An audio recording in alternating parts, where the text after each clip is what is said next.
Hello and welcome to the Bible for Worship here at St. Paul Lutheran Church on this fourth Sunday after the Epiphany, when our scripture lesson is written in the Gospel of Mark, the first chapter, verses 21 through 28. Jesus and the 4 disciples went to Capernaum, and when the Sabbath came, he entered the synagogue and taught. They were astounded at his teaching, for he taught them as one having authority, and not as the scribes. Just then there was in their synagogue a man with an unclean spirit, and he cried out, "What have you to do with us, Jesus of Nazareth? Have you come to destroy us? I know who you are, the Holy One of God." But Jesus rebuked him, saying, "Be silent and come out of him." The unclean spirit, convulsing him and crying with a loud voice, came out of him. They were all amazed, and they kept on asking one another, "What is this? A new teaching with authority. He commands even the unclean spirits, and they obey him." At once his fame began to spread throughout the surrounding region of Galilee. The Gospel of the Lord. Thanks be to God. He came as one with authority. This is the first scene that we have of Jesus interacting with the public. We've just heard, as we did last week in the gospel lesson, that Jesus came to Galilee and immediately called Andrew and Peter, James and John, and then they, apparently the 5 of them, came to Capernaum, which we will learn through the course of the gospel was sort of Jesus' home base in Galilee while he was there traveling about the countryside. But Capernaum seems to have been the home in his adult life. And when they come to Capernaum, he goes to the synagogue, something that seems rather perhaps obvious or simple, but it's worth noting that here from the very beginning, Jesus is set within the context of his Jewish community in Galilee, a community where he evidently was fairly well known, and one in which he would have been welcome in the synagogue, and it would not have been an unexpected visit that he made. He comes to the synagogue and he begins to teach, and people are astounded. Why? Mark tells us that they said, "He teaches as one with authority and not as the scribes." Here we have a contrast set up between Jesus' authority and the scribes.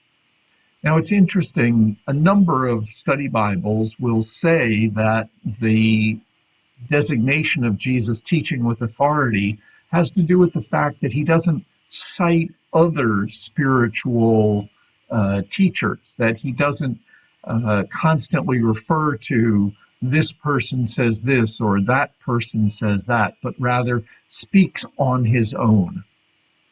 Well, that may be true, and it's certainly true that in the tradition of the rabbis, who are in some ways successors to the scribes, there is a strong tradition to speak in the name of Rabbi so-and-so who taught, or I heard it from Rabbi X, who passed it on to his student Rabbi Y, and then I pass it on to you.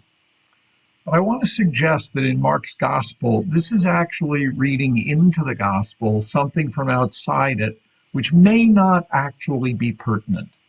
And the way we can explore that is by looking at this term, power, authority. He spoke as one with authority. We see it here, and immediately that authority is used in order to cast out an unclean spirit. And the Spirit recognizes that Jesus is one who has power or authority, because the Spirit says, I know who you are, the Holy One of God. Have you come to destroy us? As we read through the Gospel of Mark, we'll see that this authority, this power, is recognized in Jesus' teaching here, but most often Jesus having power is having power over unclean spirits, over other spirits in the world that would control people's lives. And Jesus has power over them. This is the distinction with the scribes. The scribes become major figures in Mark's gospel after chapter 11. They appear before that occasionally, but after chapter 11, when Jesus comes to Jerusalem for that final week of Holy Week in Jerusalem for his passion, the scribes figure very prominently. The scribes are always actors in that week, seeking to gain control of Jesus, to exercise authority over him. But as readers, we know right from chapter 1 that it is Jesus who has authority, and that is not as the scribes. They apparently do not have authority. There's a very interesting other place in Mark's gospel that you might want to take a look at in Mark chapter 9. This is the story of the Transfiguration, where Jesus leads Peter, James, and John, three of these same four, up a high mountain, and there he is transfigured before them. Moses and Elijah appear, and a voice comes saying, "This is my beloved Son, listen to him." Well, the other place we've heard that voice is precisely in Mark chapter 1. We heard it because Jesus heard it at his baptism. "You are my Son, the beloved, with whom I am well pleased."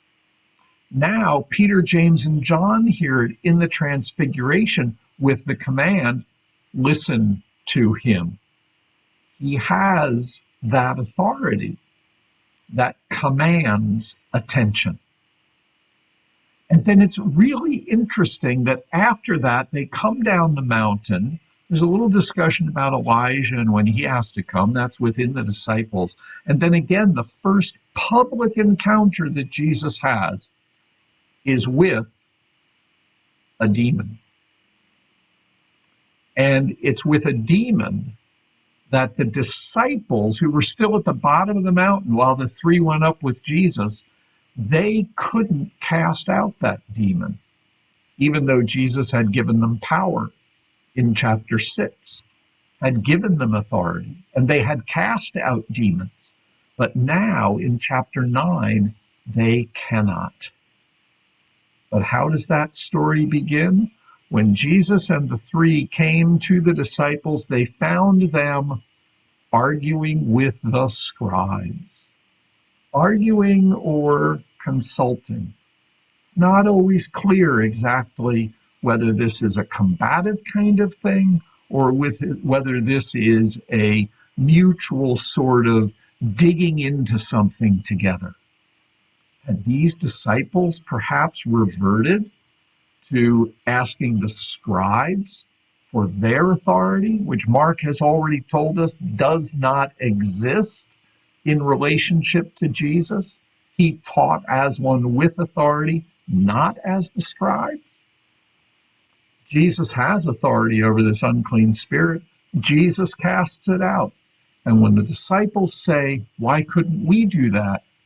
Jesus' answer is, this one can only be driven out by prayer. Prayer, which Jesus has said is the way that you are in relationship to God. How does this all come about?